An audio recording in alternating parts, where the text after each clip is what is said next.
everyone, it's me again, Rosel. Another day, another vlog na naman nga tayo ngayong araw. So, for today's video nga po pala is magluluto na po pala ako ng kanin dyan kasi gutom na ako kasi wala dito si mama. Mag-isa lang po ako sa bahay ngayon. So, magluluto na po pala ako. Bulinaw ngayon kasi wala po pala akong ulam ngayon. Nagbili lang po pala ako sa tindahan kanina ng bulinaw para yan yung ulam ko ngayon. So, ngayong araw nga po pala is nagluluto na po pala ako dyan ng bulinaw. Hindi nyo na nakikita kanina. Nagbili lang ako sa tindahan kanina ng bulinaw kasi yan yung ulam ko ngayong alas 12. Kasi alas 12 na po pala kasi kakatapos ko lang talaga maligo kanina. Tapos kakatapos ko lang maglaba ng mga damit ko. Tapos, pagkadating ko naman dito sa bahay is magluluto na po pala ako ng kanin. Tapos na po pala ako magluto ng kanin dyan. At malapit na po pala magtapos yung niluto ko ng bulinaw para yan yung ulam ko ngayong araw na to.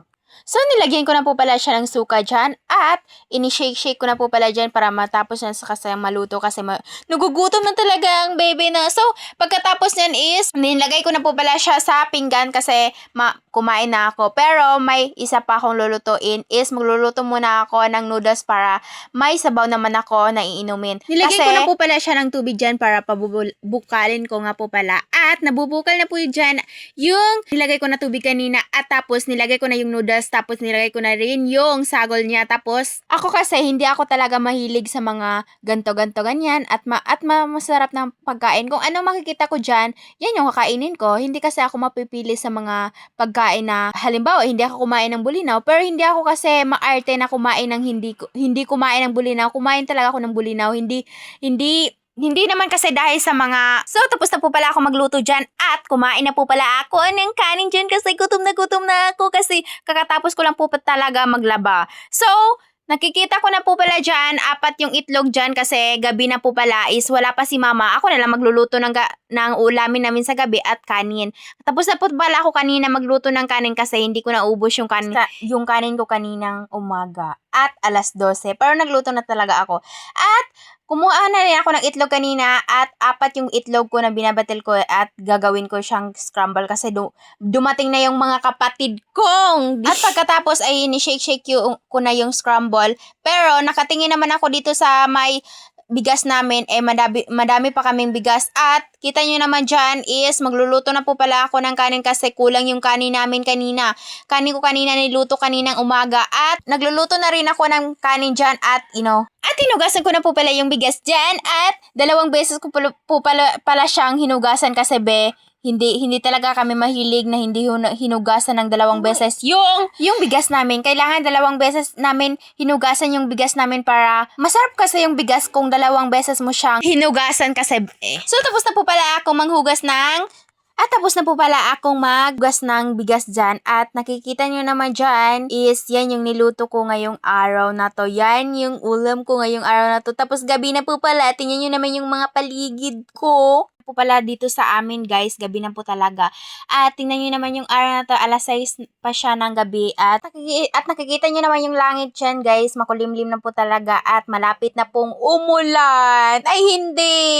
Pagkadating kasi ng alas 10 ng gabi guys, pero umulan talaga dito, ang lakas ng ulan dito sa amin, sa Davao City, sa Catalunan Grande. So dito pala kami nakatira. So dito na po pala is magluluto na po pala ako ng scramble dyan at niluto ko na po kasi gutom na po yung mga kapatid ko. IOA. Ay, hindi!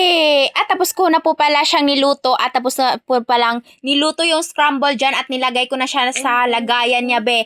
At nilagay ko siya sa pinggan at kumuha na po pala ako ng kanin dyan sa mga kapatid ko kasi gutom na po pala kasi galing sila sa father nila at kumuha na rin ako ng scramble dyan para isa-isa ko silang pakainin. At kakatapos na po pala silang maligo. At pagkatapos dyan ay dumating na po pala si mama galing sa work niya is nagdala na po pala siya ng hotdog at saka nagdala na po pala siya ng barbecue at kumain na ako dyan kasi may ulam na po pala ako. At dyan, yung kapatid ko ay sumali na rin sa kakainin ko. Kasi yung kapatid ko hindi naman kasi siya kumain ng hotdog is kung kakainin niya is hotdog lang talaga. At bumili na rin ako ng cola dyan kasi malamig at saka mainit. Guys, nakikita nyo naman dyan sa video na yan is madilim dyan kasi bumili kami ng ice cream ng kapatid ko. Sabi ni mama, hindi kami makauwi sa bahay kasi naglakwatsa kami. Ay, hindi kami naglakwatsa, ma. Bumili kami ng ice cream kasi malamig ngayon. Kumain na rin kami ng malamig para malamig naman yung kakainin namin ngayong araw na to. Ay, hindi araw yun. So guys, nakikita nyo naman dyan is naglalakad ako kasi madilim nga talaga sa unahan namin guys. Pagkikita ko sa inyo mamaya yung madilim na talaga guys. At kasama ko yung kapatid ko kasi si mama kanina galit na galit kasi sabi niya sa amin hindi kami makapasok sa bahay kasi may pinuntahan kami. Sabi ko kay mama, pinuntahan ko yung kaibigan ko kasi humiram ako sa kanya ng kwarta kasi wala kasi akong load guys. So, yan yung sabi ko kay mama pero hindi niya alam na bumili pala kami ng ice cream ng kapatid ko sa kanto kasi ang layo kasi ang layo talaga ng kanto sa amin mga 10 minutes bago ka pumunta dun guys. Pero hindi naman kasi sobrang layo. Yung nandyan ka lang sa kabilang kanto ay hindi.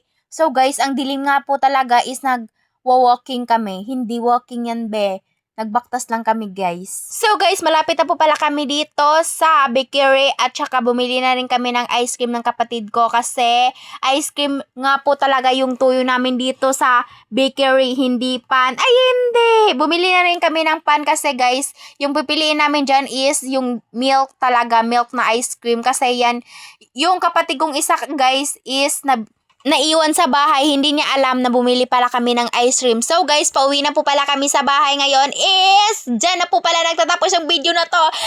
Done na po talaga. Don't forget to like and share, comment, and follow my social media and subscribe to video channel. Bye-bye! Thank you for watching!